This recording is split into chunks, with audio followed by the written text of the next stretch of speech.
સમયમાં હવે કાળઝાળ ગરમી ગુજરાતમાં પડવાની છે। 2 દિવસ હીટવેવની જે આગાહી છે તે પણ કરવામાં આવી છે। ગરમીનો રાઉન્ડ હવે શરૂ થવાનો છે।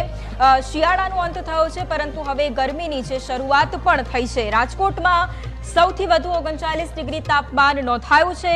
અમદાવાદમાં 37 ડિગ્રી, ગાંધીનગરમાં 36.8 ડિગ્રી તાપમાન નોંધાયું છે। પોરબંદર, કચ્છ, ગીર સોમનાથમાં હીટવેવની આગાહી કરવામાં આવી છે। આ સિવાય પવનની દિશા બદલાતા હીટવેવની અસર રહેવાની છે। તો રાજ્યમાં કાળઝાળ ગરમી પડશે। 2 દિવસ માટે હીટવેવની આગાહી કરવામાં આવી છે।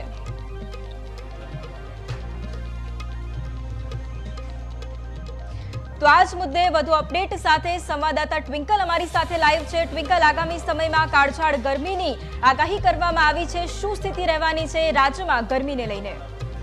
વૈભવી, તો હવામાન વિભાગ તેમજ હવામાન નિષ્ણાંતો દ્વારા આગામી દિવસોમાં ગરમીનો પારો ઊંચકવાની શક્યતાઓ વ્યક્ત કરવામાં આવી છે। તો આજે રાજ્યમાં સૌથી મહત્તમ તાપમાન રાજકોટ જિલ્લામાં 40 ડિગ્રી સેલ્સિયસ નોંધાયું હતું। તો હવામાન વિભાગ દ્વારા આગામી દિવસોમાં આ તાપમાન હજુ પણ 2 થી 3 ડિગ્રી સેલ્સિયસ વધી શકે છે।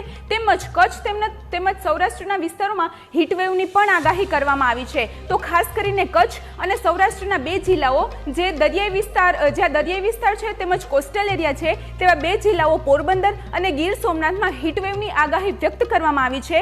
તો હીટવેવ એટલે કે ત્યાં ટેમ્પરેચર 42 થી 43 ડિગ્રી સુધી પણ તાપમાનનો પારો વધી શકે છે।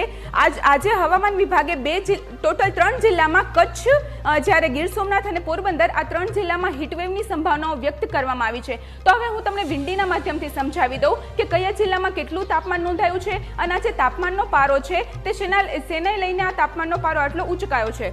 તો આપ જોઈ શકો છો તેમ કે આ આખો જે નારંગી રંગનો વિસ્તાર છે તેનો મતલબ એવો છે કે ટેમ્પરેચર છે તે 40 ડિગ્રી સેલ્સિયસ નોંધાયું છે। તો જે અલ્નીનોની અસર હતી તે ધીરે ધીરે અલ્નીનોની અસરના કારણે થોડા સમય પહેલા અલ્નીનોની અસરના કારણે વહેલી સવારે ઠંડી અને મોડી રાતે ઠંડીનો અનુભવ થતો હતો। ત્યારબાદ અલ્નીનોની અસર ધીમે ધીમે ઓછી થતી જોવા મળી છે અને આગામી દિવસોમાં જે લાનીનોની અસર છે તેને લઈને તાપમાનનો પારો ઊંચકી શકે છે અને અત્યાર સુધી જે પવનની દિશા હતી તે પશ્ચિમ તરફથી ફૂંકાઈ રહી હતી, જ્યારે હવે પવનની દિશા બદલાઈ છે અને આ પવનો છે તે ઉત્તર તરફથી ફૂંકાઈ રહ્યા છે।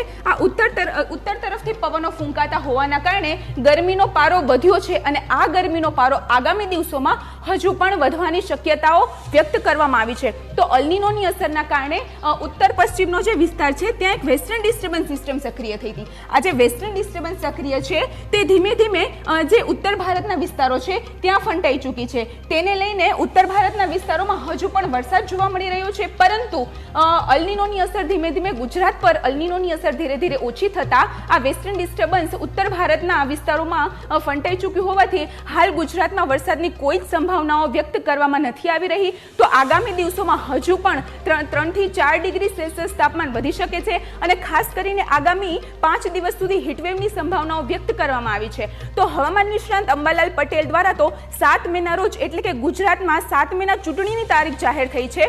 તો જે આ 7 મેના રોજ સૌથી વધારે તાપમાન વધી શકે છે અને હીટવેવ તેમજ લૂ પણ વધી શકે છે। તો ન્યૂઝ કેપિટલ આપને અપીલ કરી રહ્યું છે કે બિનજરૂરી બહાર જવાનું ટાળવું જોઈએ અને શક્ય હોય તો વધુમાં વધુ પાણી પીવાનું રાખો, જેથી લૂ તેમજ હીટવેવથી બચી શકાય। વૈભવી, બિલકુલ આભાર ટ્વિંકલ સમગ્ર જાણકારી માટે।